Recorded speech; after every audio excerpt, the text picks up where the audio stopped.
Hi everyone! Let's add a simple effect simulating a TV signal disturbance to our collection.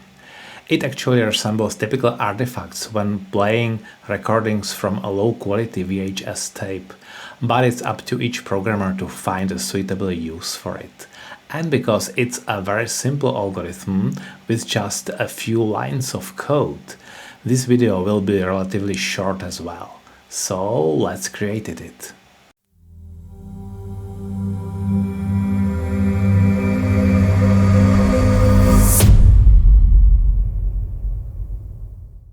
You might remember the falling sand effect we created in one of the previous videos. Today's algorithm is based on a similar principle, but instead of vertical lines, it will create horizontal ones and will use a periodic function to vary them. So as usual, I'll create a new scene with an image in the background and set all the necessary parameters. So in scenes, right-click, create new scene, let's call it, I don't know, VHS. OK, and I will drag the usual image into the scene, so the sprite 2D node was automatically created, and I will just fix the offset, it's not centered, and fix the transform reset to 0, 0.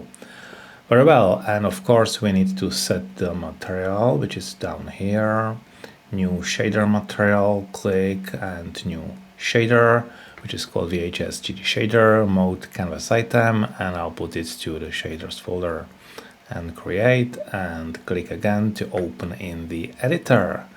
So let's get rid of everything that won't be needed. Only the fragment function will remain in the code. Okay, deleting vertex, and the light is gone as well. Okay, so as we saw at the beginning of the video, the image of our screen will be interrupted by horizontal lines that are also moving. We'll start by adding two uniform parameters. The first will define the speed of this movement, and the second one, the intensity of this effect. So uniform float speed with a hint range, and let's start at 1. And the range would be from 0 to 2 with a step point 0, 1. And the second one, uniform float intensity with another hint range and starting at point 2 from 0 to 1 and point 0, 1. Okay, and now we'll program the fragment function, which, as I promised, will have only a few lines. Let's start with the usual definition of the UV coordinates, UV. And first, we'll need the color of the current pixel from the original image. We are only interested in the RGB components, as we'll set the alpha channel of the result to 1. So that would be just vector 3, pixel is function texture applied on our texture and UV coordinates, and as I said, only the RGB components. And now for the line or lines, which will have a uniform color based on a pixel whose x-coordinate will change periodically, while the y-coordinate corresponds to the current pixel. Vector 2 line is vector 2, and now the periodic change over time, I will use the sine function with the argument time times speed and multiplied by 0.5, increased by 0.5, which I'll explain briefly, and the second coordinate UVY is not changed. Okay, so by multiplying the result of the sine function by 0.5 and adding the same value, we transform the interval from -1 to 1, which is the range of the sine function, to 0 to 1, so that when adding colors afterward, we'll get the expected result. Now, we just need to multiply this line by the set intensity and add both colors together.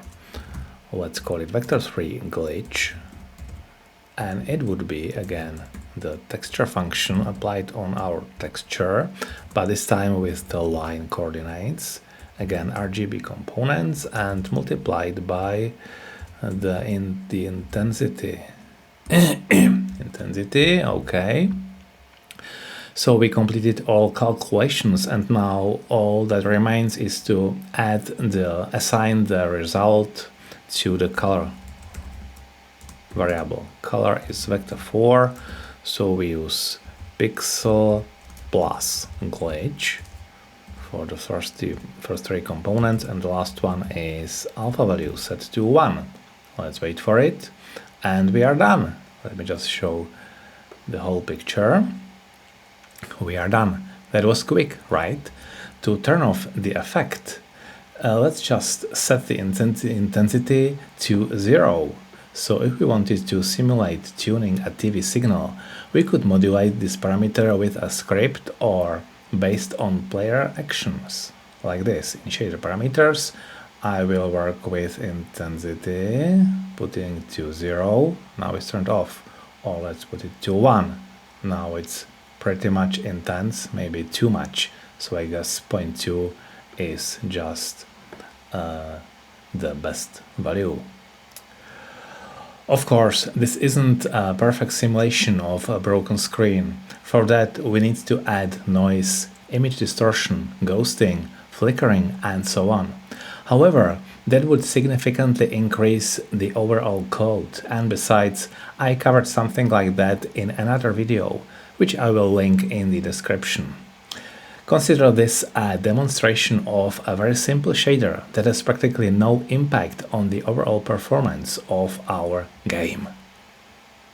Thanks for watching. If you enjoyed this shader, I'd appreciate any likes, comments or shares. In any case, I wish you a wonderful rest of the day and the rest of this year. Good luck with your projects, and I'll see you next time.